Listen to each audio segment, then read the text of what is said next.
Hallelujah ന്യൂസിലേക്ക് എല്ലാ പ്രേക്ഷകർക്കും ഒരിക്കൽ കൂടെ സ്വാഗതം. പാസ്റ്റർ ഡിറ്റി തോമസുമായിട്ടുള്ള സംഭാഷണം തുടരുകയാണ്. അദ്ദേഹത്തിൻ്റെ ജീവിതാനുഭവങ്ങളുടെ ഒന്നാം ഭാഗം നമ്മൾ കേട്ടുകഴിഞ്ഞു. ഒരു മർത്തോമാ കുടുംബത്തിൽ പുനലൂരിനടുത്ത് കുളത്തൂപ്പുഴയിൽ ജനിച്ചു വളർന്ന അദ്ദേഹം തൻ്റെ 22ാമത്തെ വയസ്സിനിടയിൽ 7 തവണ ബൈക്ക് ആക്സിഡൻറ്റിലും ജീപ്പ് അപകടത്തിലുമൊക്കെ ഉൾപ്പെടേണ്ടി വന്നു. അങ്ങനെ അവസാനമായി അദ്ദേഹത്തിനുണ്ടായ മാരകമായ ഒരു അപകടത്തിൽ അദ്ദേഹത്തിൻ്റെ വലത് കാൽ പൂർണ്ണമായി തകർന്നുപോയി.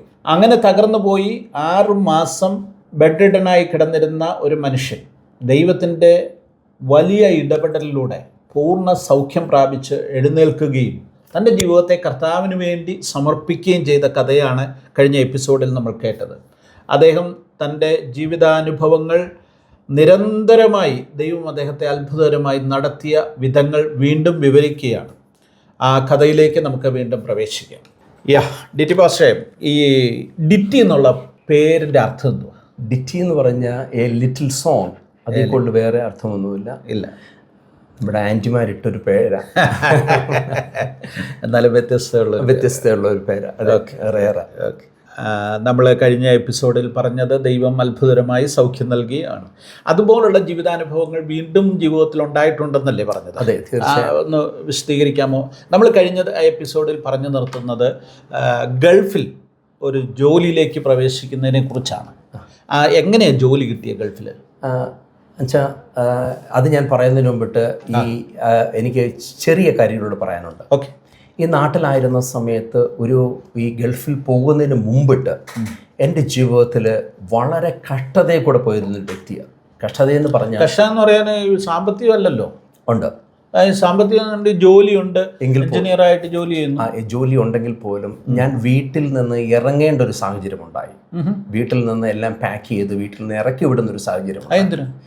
അവർ പൂർണ്ണ സമയം ഞാനൊരു സുവിശേഷകനായി തീരുമെന്ന് എൻ്റെ പേരൻസ് കണ്ടപ്പോൾ അവർ പറഞ്ഞു, ഈ പരിപാടി ഇവിടെ നടക്കത്തില്ല, ഒന്നുകിൽ നീ ഇറങ്ങിക്കോളാൻ പറഞ്ഞു.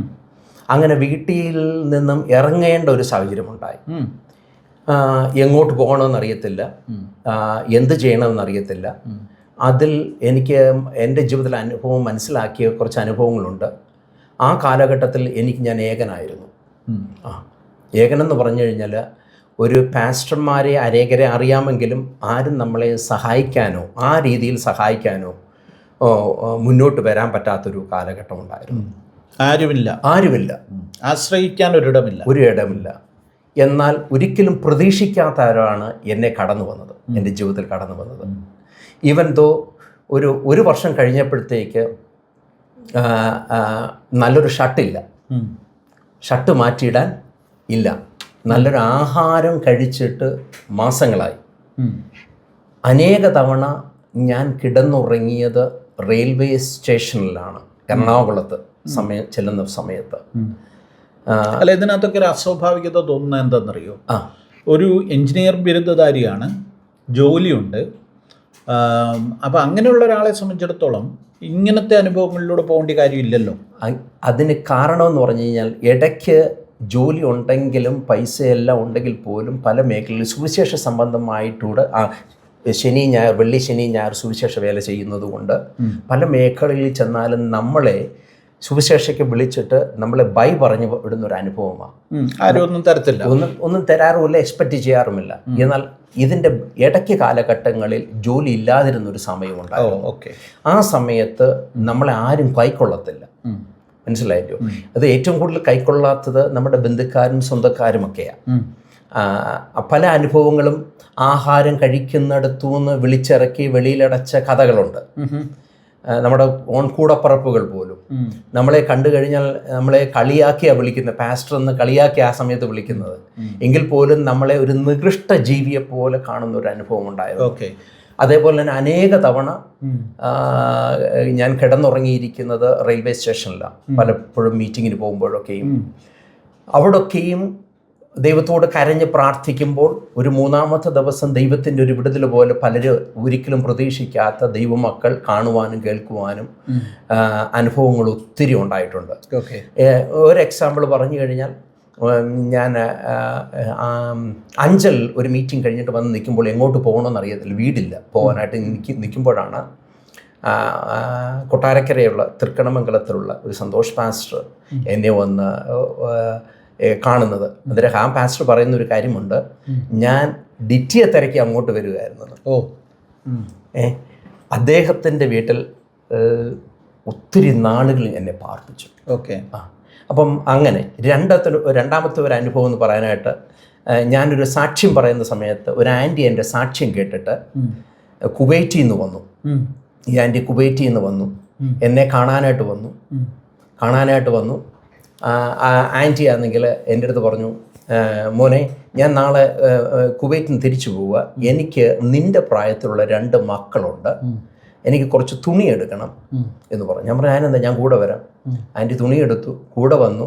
ആൻറ്റി എയർപോർട്ടിൽ കൊണ്ട് ആക്കുന്നതിന് തലേ രാത്രി ആൻറ്റി എൻ്റെ അടുത്ത് പറഞ്ഞു, മോനെ ഇത് നിനക്കുള്ളതാ. അന്നേരം ഞാൻ പറഞ്ഞു ഞാൻ പ്രതീക്ഷിക്കുന്നില്ല. അന്നേരം എൻ്റെ അടുത്ത് ആൻറ്റി പറയുകയാണ്, 3 മാസം മുമ്പ് നിൻ്റെ ഒരു സാക്ഷ്യം ഒരു വീഡിയോയിൽ ഞാൻ കേട്ടു, അന്ന് തൊട്ട് എനിക്കൊരു ആഗ്രഹമാണ് നിനക്ക് ശകലം വസ്ത്രം മേടിച്ചു തരണമെന്ന്. ഇത് തേടിച്ചു തരുന്ന സമയത്ത് ഏകദേശം 1 വർഷമായിട്ട് 2-3 ജോഡി ഡ്രസ്സ് മാത്രമേ ഉള്ളൂ. ഞാനിത് കഴുകിയിട്ട് ഉണക്കി നമ്മൾ യൂസ് ചെയ്ത് ശുശ്രൂഷ വിലയ്ക്ക് പറ്റുകൊണ്ടിരിക്കുന്ന ഒരു കാലഘട്ടമാണ്. അപ്പോൾ ഇങ്ങനെയുള്ള വലിയ അത്ഭുതങ്ങൾ ജീവിതത്തിൽ ദൈവം അത്ഭുതങ്ങളെ ചെയ്തിട്ടുണ്ട്. മനസ്സിലായി? അതിപ്പം എൻ്റെ കഷ്ടത എന്ന് പറയുന്നത് വിശ്വാസത്തിൽ ഇറങ്ങിയിട്ട് ഉയർച്ച മാത്രമല്ല, താഴ്ചയുണ്ട്, കണ്ണുനീരുണ്ട്, പ്രയാസമുണ്ട്, പട്ടിണിയുണ്ട്. ഒരു നേരത്തെ നല്ല ആഹാരം ഞാൻ വയറ് നിറച്ച് കഴിച്ചിട്ട്, സാധാരണ നമ്മുടെ വീടുകളിൽ കഴിക്കുന്ന പോലെ കഴിച്ചിട്ട് നാളുകളായി ആരും അക്സെപ്റ്റ് ചെയ്യുന്നില്ല. ഇവിടൊക്കെ എനിക്ക് മനസ്സിലാക്കാൻ കർത്താവ് എന്നെ ബലപ്പെടുത്തുകയായിരുന്നു, കർത്താവ് എന്നെ ഒരുക്കിയെടുക്കുകയായിരുന്നു. ഇപ്പം എനിക്ക് ആരോടും വൈരാഗ്യമോ ദേഷ്യമോ ഒന്നുമില്ല. എങ്കിലും എനിക്ക് ആ കാലഘട്ടത്തിൽ എനിക്ക് അറിവില്ലായ്മയുടെ പല കാര്യം പറഞ്ഞിട്ടുണ്ടെങ്കിൽ പോലും പിന്നീട് എനിക്ക് മനസ്സിലായത് ദൈവത്തിൻ്റെ എന്നെക്കുറിച്ചൊരു പ്ലാനും പദ്ധതിയും ഉണ്ടായിരുന്നു. അങ്ങനെയാണ് ഞാൻ പാസ്റ്റർ നേരത്തെ പറഞ്ഞതുപോലെ ഗൾഫിലേക്ക് പോകുന്നതും ഒരു മിഷൻ വർക്കിന് പോകുന്നതും തിരിച്ചു വരുന്ന ഗൾഫിലൊരു ഇൻവിറ്റേഷൻ കിട്ടിയിട്ട് പോവുകയാണ്. അതെ. അങ്ങനെ ചെന്നിട്ട് തിരിച്ചു വരുന്ന സമയത്താണ് അങ്ങനെ ചെന്നപ്പം എന്തോ തിക്താനുഭവങ്ങളുണ്ടായി. ആത്മീയ നിലയിൽ എനിക്ക് യോജിക്കാൻ പറ്റാത്ത പല കാരണങ്ങളുണ്ടായപ്പോൾ എനിക്ക് അവിടുന്ന് തിരിച്ചു പോരണം എന്നുള്ളൊരു ആഗ്രഹമായിരുന്നു. നിരാശയോടെ വരികയായിരുന്നു. പക്ഷേ അവർ പറയുന്നത് വചനപ്രകാരമുള്ള കാര്യങ്ങളല്ല പറഞ്ഞത്. അല്ലാതെ വന്നപ്പോൾ എന്നെപ്പോലെ ഒറ്റയ്ക്ക് വിശ്വാസത്തിൽ ഇറങ്ങുന്ന വ്യക്തികളോട് അവർക്ക് അക്സെപ്റ്റ് ചെയ്യാൻ പറ്റുന്ന രീതിയിലുള്ള കാര്യങ്ങളല്ലായിരുന്നു. അങ്ങനെ തിരിച്ചു വരുന്ന സമയത്താണ് എൻ്റെ ഒരു കസിൻ ബ്രദറിൻ്റെ വീട്ടിൽ താമസിക്കുകയും കസിൻ ബ്രദർ എന്നെ നാട്ടിലേക്ക് വരുന്നതിന് ഒരു രാത്രിയിൽ പിറ്റേ ദിവസം അദ്ദേഹം എന്നെ ഷോപ്പിങ്ങിൽ കൊണ്ടുപോയപ്പോൾ ഞാനൊരു അറബിയെ പരിചയപ്പെടുന്നത്. ഷോപ്പിങ്ങിന് പോയെടുത്ത് വെച്ച് അറബിയെ പരിചയപ്പെടുന്നു. അദ്ദേഹത്തിൻ്റെ കൂടെ വേറെ കുറച്ച് അറബികൾ. അദ്ദേഹം നേരിട്ട് സാധാരണഗതിയിൽ അറബികൾ അങ്ങനെ വന്ന് പരിചയപ്പെടുകയൊന്നും ചെയ്യാറില്ല. അദ്ദേഹം വന്ന് എന്നെ പരിചയപ്പെടുന്നത്, പെട്ടെന്ന് ചോദിക്കുന്നു എന്താ പേരെന്ന് ചോദിക്കുന്നു, എവിടെ പോകുന്നു, എന്ത് ചെയ്യുന്നു ചോദിക്കുന്നു. എന്നിട്ട് അദ്ദേഹം ചോദിക്കുന്ന ഒരു കാര്യമുണ്ട്, നിനക്ക് ഇവിടെ ജോലി വേണമെന്ന് ചോദിക്കുക. ഒരാൾ സ്ട്രേറ്റ് ഫോർവേഡായിട്ട് നമ്മൾ ഈ സ്വന്തം കാര്യങ്ങളെല്ലാം പറഞ്ഞപ്പം പുള്ളി ചോദിക്കുകയാണ്. ഞാനൊന്നും മിണ്ടിയില്ല. അന്നേരം പുള്ളിക്കാരൻ ഒരു കാർഡ് എടുത്തിട്ട് തന്നു, പറഞ്ഞു നിൻ്റെ ബയോഡേറ്റയും പാസ്പോർട്ട് കോപ്പിയും എൻ്റെ ഡ്രൈവർ വരുമ്പോൾ നീ കൊടുത്തു വിടണം. ഇതാണ് എൻ്റെ പുള്ളിക്കാരൻ പറഞ്ഞത്. അന്നേരം എൻ്റെ കൂടെ ഉണ്ടായിരുന്ന കസിൻ പറഞ്ഞു, എടാ ഇവന്മാർ ഫ്രോഡാണ്, നീ ഉദ്ദേശിക്കുന്ന ആൾക്കാരൊന്നുമില്ല, നീ ആദ്യമായിട്ടല്ലേ അറബി ദേശം കാണുന്നത്, നിനക്കറിയത്തില്ല എന്ന് പറഞ്ഞു. പക്ഷെ അന്ന് രാത്രി ഞങ്ങൾ തിരിച്ചു പോയി കിടന്നു. എനിക്ക് ഉറക്കം വന്നില്ല. ഞാൻ അവിടെ നിന്ന് രാത്രി പെട്ടെന്നൊരു ഷീറ്റ് A4 ചെറിയൊരു ബയോഡേറ്റ ഉണ്ടാക്കി, എൻ്റെ പാസ്പോർട്ട് കോപ്പിയും വെച്ചു, സർട്ടിഫിക്കറ്റ് ഒന്നും വെച്ചില്ല, വെച്ച് എൻ്റെ കസിൻ ബ്രദറിൻ്റെ മോൻ്റെ കൊടുത്തു. ഞാൻ പിറ്റേ ദിവസം ഫ്ലൈറ്റ് കയറി നാട്ടിൽ പോവുകയും ചെയ്തു. മോൻ്റെ കൊടുത്തെന്ന് പറഞ്ഞാൽ ഇവർ ആരെങ്കിലും അന്വേഷിച്ച് വന്നാൽ കൊടുക്കാനായിട്ട്. അതാണത്. വന്നു, താമസിക്കുന്ന സ്ഥലവും അഡ്രസ്സും ഒക്കെ പറഞ്ഞു കൊടുത്തു. അവർ കൊടുത്തിട്ടുണ്ട്, കസിൻ കൊടുത്തിട്ടുണ്ടായിരുന്നു. അവർ ഫോൺ വിളിച്ചു. ചുരുക്കം പറഞ്ഞു കഴിഞ്ഞാൽ ഞാൻ കേട്ടത് ആ ഡ്രൈവർ വന്ന് മേടിച്ചുകൊണ്ട് പോയി. അങ്ങനെ ഒരാഴ്ച കഴിഞ്ഞപ്പോൾ ഞാനൊരു കൺവെൻഷൻ മീറ്റിങ്ങിന് വർഷിപ്പ് ലീഡ് ചെയ്യുന്ന അവസാനത്തെ ദിവസം എൻ്റെ പിതാവ് എന്നെ കാണാൻ കേരളത്തിൽ കാണാൻ വന്ന സമയത്ത് എൻ്റെ അടുത്ത് പിതാവ് ചോദിക്കുന്നൊരു സംഭവമുണ്ട്, നിനക്കാരാണ് ഗൾഫിൽ കോണ്ടാക്റ്റ്? ഞാൻ പറഞ്ഞു എനിക്ക് ഗൾഫിൽ ആരുമില്ല. എന്നിട്ട് അദ്ദേഹം ഒരു ലെറ്റർ എന്നിട്ട് പറഞ്ഞു, നിനക്കൊരു വിസ വന്നിട്ടുണ്ട്, ഒരു ഫാമിലി സ്റ്റാറ്റസ് വിസ. ഫാമിലി ഇല്ലാത്ത എനിക്ക് ഫാമിലി സ്റ്റാറ്റസ് വിസ വന്നിട്ടുണ്ട്. 15 ദിവസത്തിനകം നീ ജോയിൻ ചെയ്യണം ജോലിക്ക്. ഞാനിങ്ങനെ ഗൂഗിളിൽ സെർച്ച് ചെയ്ത് തിരക്കി നോക്കിയപ്പോഴത്തേക്ക് അബുദാബിയിൽ അറിയപ്പെടുന്ന ഒരു കമ്പനിയാണ് അൽജാബർ ഈസ്റ്റിംഗ് കമ്പനി. അവിടെ ഒരു ഡിസൈനിങ് സെക്ഷനിലേക്ക് എന്നെ ജോലിക്ക് വിളിച്ചിരിക്കുകയാണ്. ചുരുക്കം പറയാൻ ഞാൻ അവിടെ പോയി ഏകദേശം 1 വർഷം കഴിഞ്ഞിട്ടാണ് ഞാൻ അറിയുന്നത് ആ കമ്പനിയുടെ ഒരു വിങ്ങിൻ്റെ അർബാബ് എന്ന് വെച്ചാൽ ഓണർ അദ്ദേഹമാണ് ഞാൻ അന്ന് അവിടെ വെച്ച് പരിചയപ്പെട്ട വ്യക്തി. ഞാൻ ആ വ്യക്തിയെ പിന്നെ അതിനുശേഷം കണ്ടിട്ടില്ല. അദ്ദേഹം എന്ന് പറയുന്നത് എൻ്റെ കേട്ടറിവാണ്, അദ്ദേഹം ലെബനോൻ ബോൺ അഗെയിൻ ക്രിസ്ത്യനാണ്. ആ അർബാബ് എന്ന് പറയുന്നത് ഒരു ക്രിസ്ത്യാനി ബോൺ അഗെയിൻ ആയിരുന്നു. അദ്ദേഹം ഇന്ന് എനിക്കൊരു അത്ഭുതമാണ്. അദ്ദേഹത്തെ പിന്നെ ഞാൻ കണ്ടിട്ടില്ല. ഞാൻ ഒരു ബ്രാക്കറ്റ് പീരീഡ് വരെ ഗൾഫിൽ ജോലി ചെയ്തു. ദൈവം അത്ഭുതത്തോടെ വരെ ഉണ്ടായിരുന്നു.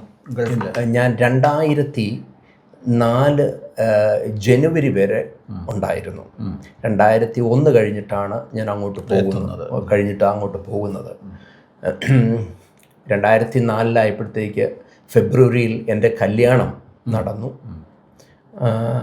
കല്യാണത്തോട് അനുബന്ധിച്ച് ഞാൻ അങ്ങോട്ട് UK പോവുകയായിരുന്നു.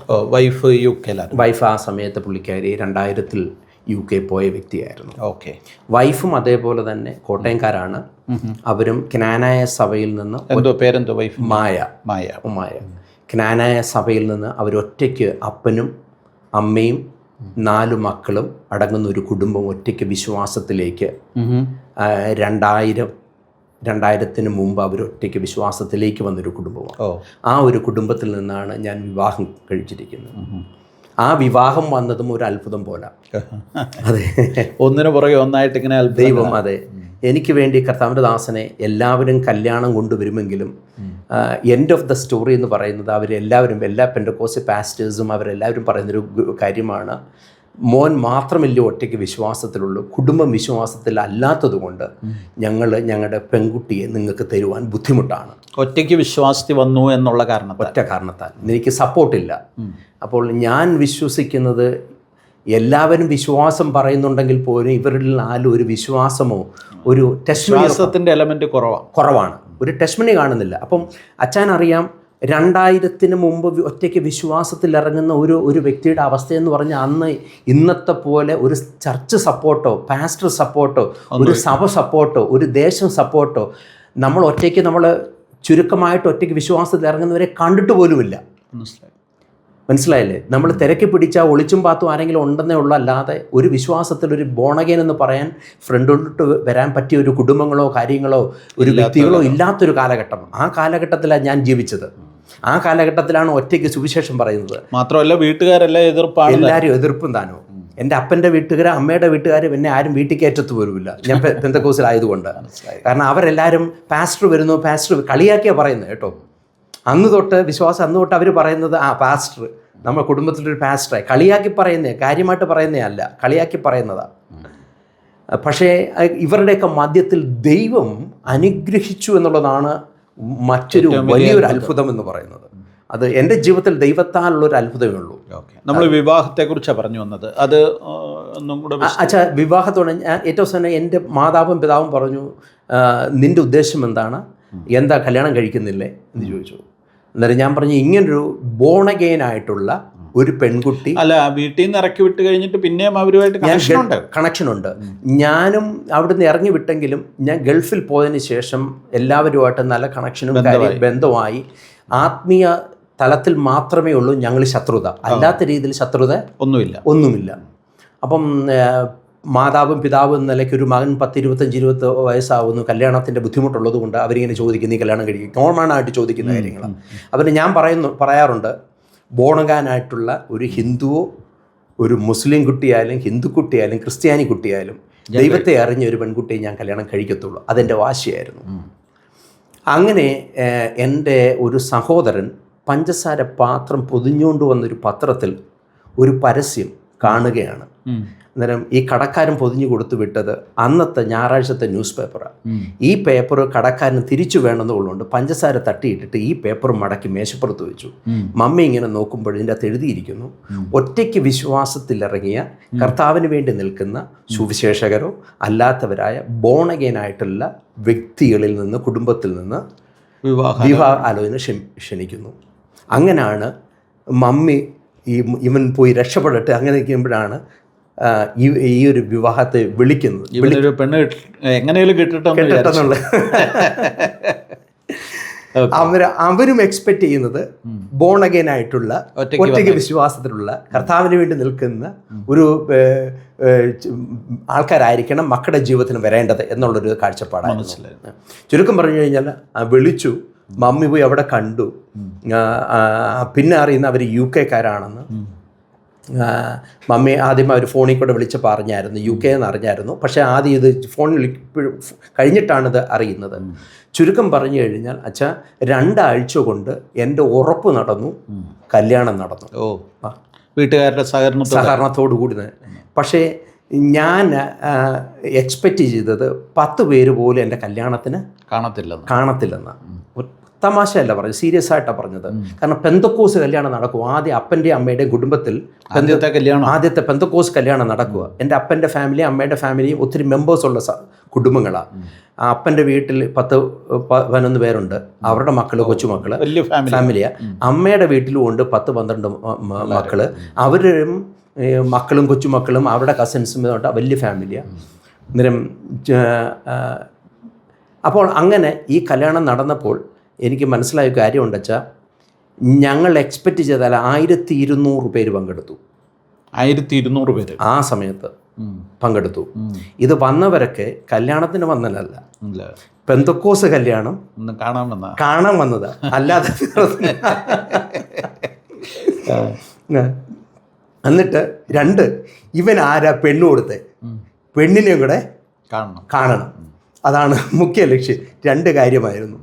പക്ഷേ ദൈവത്തിൻ്റെ കൃപയാൽ എൻ്റെ കല്യാണത്തിന് മിനിസ്റ്റേഴ്സ്, കളക്ടേഴ്സ്, MPs, അറിയപ്പെടുന്ന എല്ലാ മേഖലകളിൽ നിന്നും കല്യാണമുണ്ടായിരുന്നു. ആൾക്കാർ വന്ന് കണ്ട് ഞെട്ടിപ്പോയി, ഇത് എന്നതാ നടക്കുന്നതെന്ന്. ആമേൻ. അമ്മ പൊളിറ്റിക്സിലായതുകൊണ്ട് പൊളിറ്റിക്സ് സംബന്ധമായ ആൾക്കാർ തമ്മിൽ വന്നായിരുന്നു. അങ്ങനെ വിവാഹം. പൊളിറ്റിക്സിലാന്ന് പറഞ്ഞ് മനസ്സിലായില്ല. അമ്മ പാർട്ടിയുമായിട്ട് നല്ല ബന്ധമായിരുന്നു. ഏത് പാർട്ടി?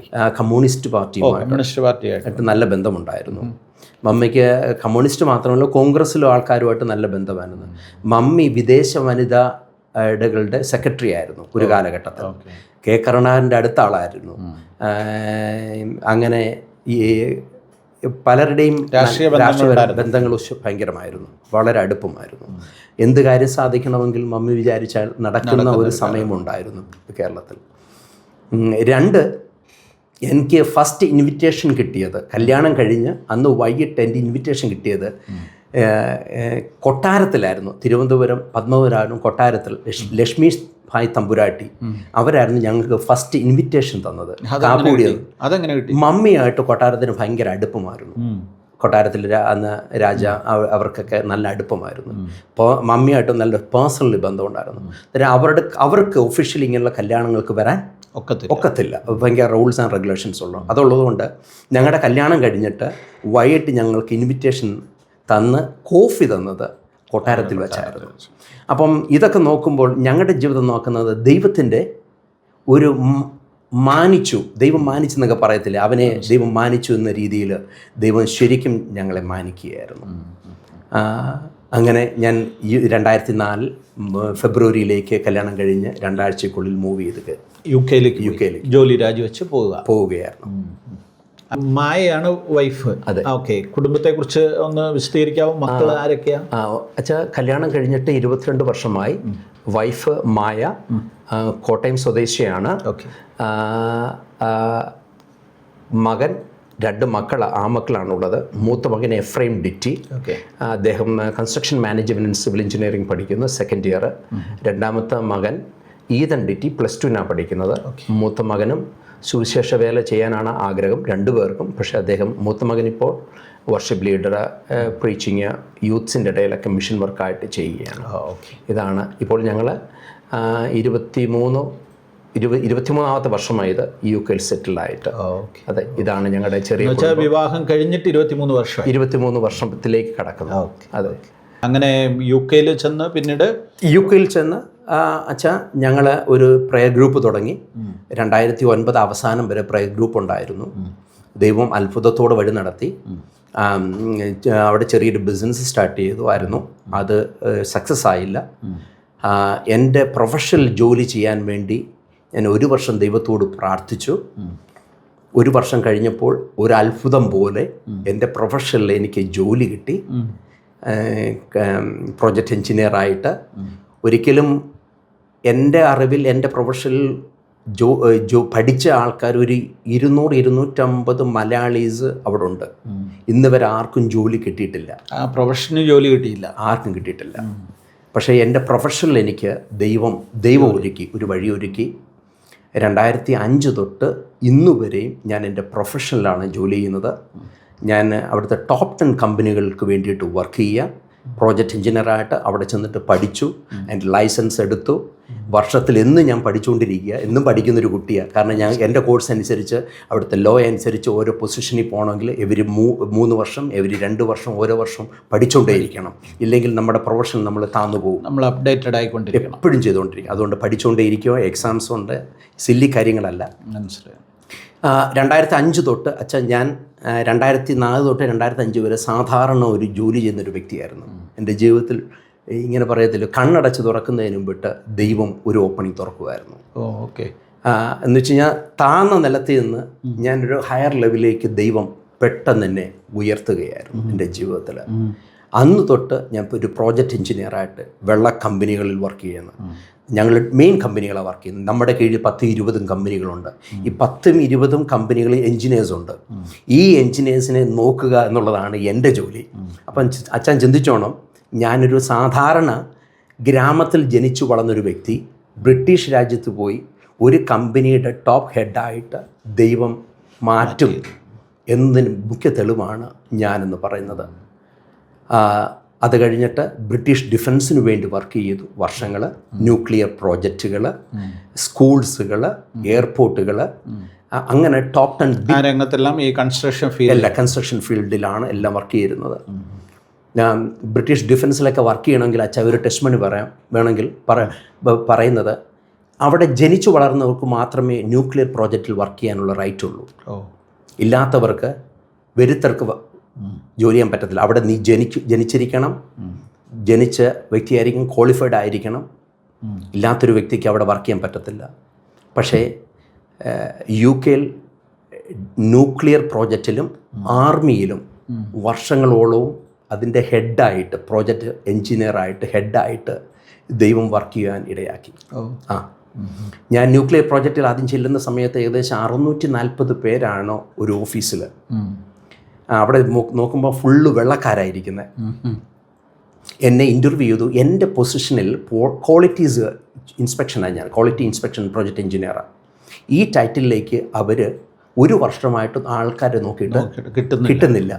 പിന്നെ അവരെടുത്തു വെളിയിൽ നിന്ന് ആളിനെ എടുക്കുക എന്നുള്ളതേ ഉള്ളൂ അവരുടെ മുമ്പിൽ ഓപ്ഷൻസ്. എനിക്ക് ഹൈ സെക്യൂരിറ്റിയിൽ എൻ്റെ ചെക്കിംഗ് എല്ലാം കഴിഞ്ഞ് ഞാൻ ആ ഓഫീസിൽ എൻ്റർ ചെയ്യുമ്പോൾ ഒരു ഏഷ്യക്കാരൻ, ആദ്യമായിട്ട് ഏഷ്യൻകാരൻ അതിൻ്റെ അകത്ത് ഇങ്ങനെ നടന്ന് നീങ്ങുകയാണ്. എല്ലാവരും എന്നെ നോക്കുന്നുണ്ട്.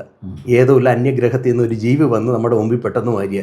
എനിക്ക് കൈക്ക് വിറയിലും ഇതെല്ലാം പിടിക്കുന്നുണ്ട്. എല്ലാവരും എന്നെ നോക്കുമ്പോൾ തന്നെ ഞാൻ പകുതി ഫ്ലാറ്റായി. മനസ്സിലായി. പക്ഷേ എന്നെ കൊണ്ട് ഇരുത്തി ഞാൻ നോക്കിയപ്പോഴത്തേക്ക് എനിക്ക് സെപ്പറേറ്റ് ക്യാബിന് കാര്യങ്ങൾ. അപ്പോഴാണ് ഞാൻ മനസ്സിലാക്കുന്നത് ദൈവം എത്ര വലിയവൻ, എത്ര വിശ്വസ്തൻ. എല്ലാവരും നമ്മളിൽ ത്രൂയെ ഫൈനൽ കാര്യങ്ങൾ നടക്കത്തുള്ളൂ. കാരണം നമ്മുടെ ഫൈനൽ ഇൻസ്പെക്ഷൻസ് ചെയ്യുന്നത് ദൈവം. അങ്ങനെ ഒറ്റ സീറ്റിൽ ന്യൂക്ലിയർ പ്രോജക്റ്റിൽ 3.5 വർഷം ഒരു ചെയറിൽ ഒരു ക്യാബിനിലിരുന്നു. അങ്ങനെ ഇരുന്നവർ ചുരുക്കമാണ് അവിടെ. മാക്സിമം അവിടെ അത്രയ്ക്ക് സ്ട്രെസ് ജോബാണ്. ന്യൂക്ലിയർ പ്രോജക്റ്റ് എന്ന് പറഞ്ഞാൽ സ്ട്രെസ് ജോബാണ്. മാക്സിമം സീറ്റിലിരിക്കുന്നത് 6 മാസം അല്ലെങ്കിൽ 1 വർഷം ഇരുന്നിട്ട് ആൾക്കാർ വിട്ടിട്ട് പോവുക സ്ട്രെസ്സ് കാരണം. പക്ഷേ 3.5 വർഷം ഞാൻ അവിടെ ഇരുന്നു. എന്നും ഞാൻ അവിടെ കയറുമ്പോൾ പറയുന്നൊരു പ്രാർത്ഥനയുണ്ട്, ദൈവമേ ഇതിന് ഞാൻ യോഗ്യനല്ല, നീ നിർത്തി. അത് ഇങ്ങനെ പറഞ്ഞു. അതേപോലെ തന്നെ ഈ ജോലിക്ക് കയറുന്നതിന് മുമ്പായിട്ട് ആർമിയുടെ ഹെഡ് ഓഫീസിൽ ആർമിയില്ലേ, ബ്രിട്ടീഷ് ആർമിയുടെ ഹെഡ് ഓഫീസിൽ ഏകദേശം 2 വർഷക്കാലം അവരുടെ കൺസ്ട്രക്ഷൻ വിങ്ങിൻ്റെ പ്രോജക്റ്റ് എഞ്ചിനീയറായിട്ട് വർക്ക് ചെയ്തു. അത് ഇതേപോലെ തന്നെ അത്ഭുതമാണ്. അവിടെ അങ്ങനെ ആൾക്കാരെ ഈ ആർമിയിലൊക്കെ അങ്ങനെ ഒരു ഇത് കിട്ടണമെങ്കിൽ അവരുടെ ട്രെയിനിങ്ങും കാര്യങ്ങളും വെച്ചാൽ ഞാൻ ഓഫീസ് വർക്കല്ലേ, നമ്മൾ എഞ്ചിനീയറിംഗ് ഫീൽഡ് ആയതുകൊണ്ട് നമ്മുടെ ഇൻസ്പെക്ഷനും ചെക്കിങ്ങും നമ്മുടെ ബയോഡേറ്റയും കാര്യങ്ങളും ആ രീതിയിലുള്ള ചെക്കിങ്ങും അത്രേ ഉള്ളൂ. അതിനപ്പുറമായിട്ട് ഫിസിക്കലി പറയുന്ന വെച്ചാൽ ചെക്കിങ്ങും കാര്യങ്ങളും ഒന്നുമില്ല. ഓക്കെ. അന്നോട്ട് ഇന്ന് വരെയും അവിടുന്ന് ഇറങ്ങി ഇപ്പം ടോപ്പ് 10 കമ്പനികളുടെ കൺസൾട്ടൻറ്റ് പ്രോജക്റ്റ് എഞ്ചിനീയറായിട്ട് ദൈവം മാറ്റിയിരിക്കുന്നു. ഞങ്ങൾ മെയിൻ കൺസൾട്ടൻ്റാണ്. നമ്മുടെ കീഴിൽ 10, 20, 18 ഓരോ പ്രോജക്റ്റ് അനുസരിച്ചിൻ്റെ വലിപ്പം അനുസരിച്ച് കമ്പനികൾ വരും. ഇവരുടെയൊക്കെ എൻജിനീയേഴ്സിനെ, വെള്ളക്കാർ എൻജിനീയേഴ്സിനെ നമ്മൾ നോക്കുള്ളതാണ് ഈ ഏഷ്യനായ എൻ്റെ, മലയാളിയായ എൻ്റെ ജോലി. ഓക്കെ. എനിവേ, പിന്നെ ദൈവം ആ നിലയിൽ മാനിച്ചു, അനുഗ്രഹിച്ചു. മിനിസ്ട്രി വൈസ് എന്ത് ചെയ്യുന്ന? മിനിസ്ട്രി വൈസ് 2004 തൊട്ട് 2009 വരെ ചെറിയൊരു കൂട്ടായ്മ ഞങ്ങൾക്കുണ്ടായിരുന്നു റെഡിങ്ങിൽ. ആ കൂട്ടായ്മ നഷ്ടപ്പെട്ടു പോയെന്ന് അങ്ങനെ തന്നെ പറയാം. നഷ്ടപ്പെട്ടു പോയിട്ട് ദൈവം ഞങ്ങളോട് സംസാരിച്ചിട്ട് ഞങ്ങൾ ഇസ്രായേലിൽ പോയായിരുന്നു. ഇസ്രായേലിൽ ചെന്ന സമയത്ത് ദൈവം ഞങ്ങളോടൊന്ന് പ്രാർത്ഥിക്കണമേ, സംസാരിക്കണമേ എന്നൊരു ദൂത് പറഞ്ഞത്. ഞങ്ങൾ അവിടുന്ന് വിട്ടു പോകുന്നതിന് മുമ്പിട്ട് ഒരു പകല് പീറ്റേഴ്സ് ഫീൽഡിൽ ചെന്ന് ഞാൻ പ്രാർത്ഥിക്കുന്ന സമയത്ത് ദൈവം എന്നോട് സംസാരിച്ച് ഇങ്ങനെ എഴുതി കാണിക്കുന്നത് ഞാൻ ചെയ്തു. I will send you the Nations. ഇത് മാത്രമേ ഉള്ളൂ. എന്നിട്ടൊരു ഫിഗറും കാണിക്കുന്നു, 173 countries I will send you. ഒരു ഫിഗർ. ഇത് മാത്രമാണ് ഞങ്ങൾ ഇത് കിട്ടിയ ഒരു ദൈവീയ ദൂത്.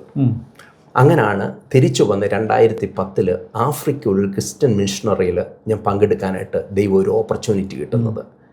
അവിടുന്ന് പങ്കെടുത്തിട്ട് അവിടുന്ന് ഇനി ഒരു സുവിശേഷ ഭൂമിയിൽ എല്ലായിടത്തും എത്തിക്കണമെന്നൊരു കാഴ്ചപ്പാട്.